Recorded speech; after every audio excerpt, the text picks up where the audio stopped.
This is a nature documentary about the scenic views and vistas of Writopia.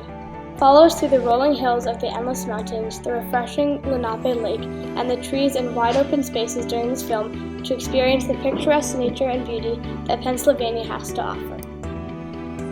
There are two main poisonous shrubs here, poison oak and poison ivy. Poison oak is often hidden in shrubs, and poison ivy is the well-known three-leafed plant. As you can see through these shots, there are many different types of trees. Many of the trees are alternate leaf patterns and needles.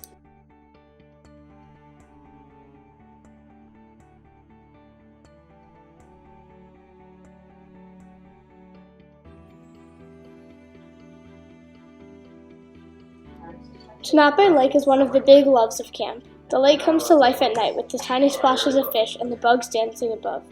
Wildlife dances at the surface, and the lake is a refreshing feature of the camp. The name of the lake, Lenape, translates directly to the people, and is a northeastern tribe located in Canada.